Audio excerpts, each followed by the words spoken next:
Volkswagen is a German automaker founded in 1937 by the German Labour Front. It's headquartered in Wolfsburg, Germany. It is the flagship marque of the Volkswagen Group, which is the largest automaker by worldwide sales in 2016. The company has over 600,000 employees and 6 million units of production output, generating over 100 billion euros in annual revenue with 2 billion euros in profit.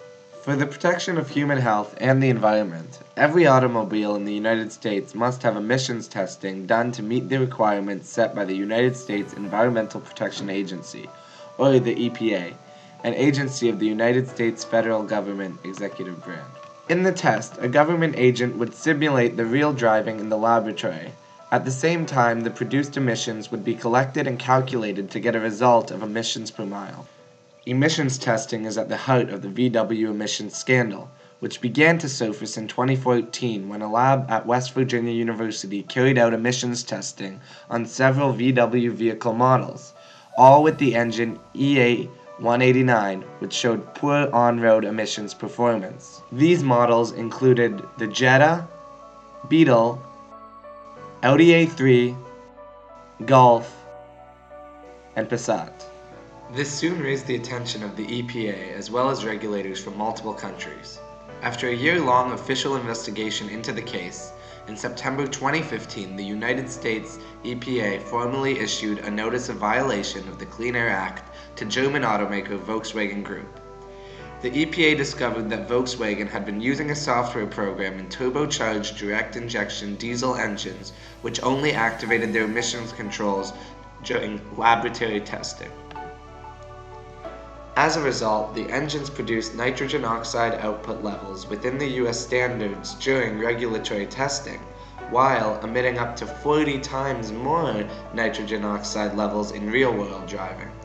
It was reported that Volkswagen deployed this programming software in about 11 million cars worldwide, and 500,000 in the United States between the years of 2009 and 2015. 2 days later, Volkswagen formally admitted that they had been using the software to achieve low emission performance.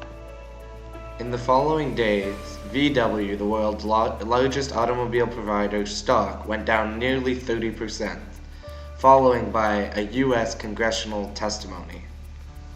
On October 8, 2015, Volkswagen US CEO Michael Horn said in testimony before the US Congress that the decision to implement this software was not a corporate one and that it was made by a couple of lower-level software engineers.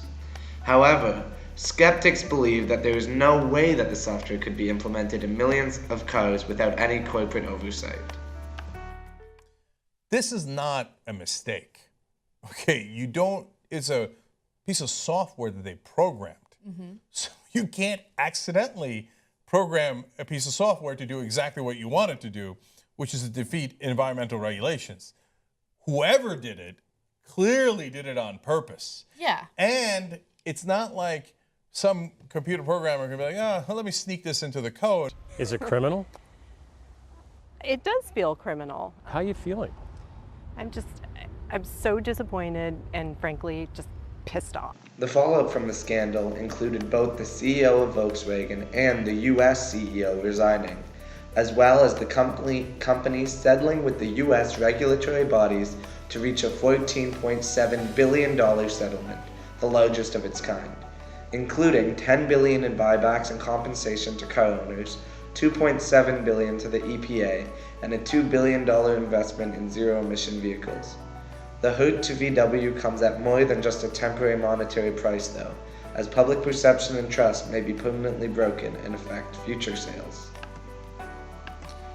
In the context of the engineering profession and FACC 400, VW has, by choosing to install the misleading software in their diesel cars, misled not only the US government, but also its clients, the public, and clearly violated the Engineering Code of Ethics. The Code of Ethics of Engineers Division, Duties and Obligations Toward the Public says that engineers must respect their obligations toward humans and take into account the consequences of the performance of their work on the environment and on the life, health, and property of every person. VW's engineers clearly did not follow their duties in this regard and knowingly put the lives of the public into danger for the personal gain of the company. Even if it can be argued that the engineers who implemented the software in the vehicles may have only been doing so because of the orders from higher corporate management, as engineers there is a responsibility to the public and the environment, and the buck should stop there. Also, according to 4.2.9, duties and obligations towards the client, the engineer shall not resort nor lend himself to not tolerant or dishonest or doubtful practices in performance. Once again, this is an outright infringement on the Code of Ethics for Engineers and the resolve to trickery and deceit to convince the public that the vehicles were significantly more environmentally friendly than they actually were. In the future, as environmental impact and public health come more to the forefront, this scandal may cause consumers to be even more wary of not only just diesel vehicles, but also how environmentally friendly the so-called green vehicles are, and what standards companies hold themselves to when it comes to respecting the environment.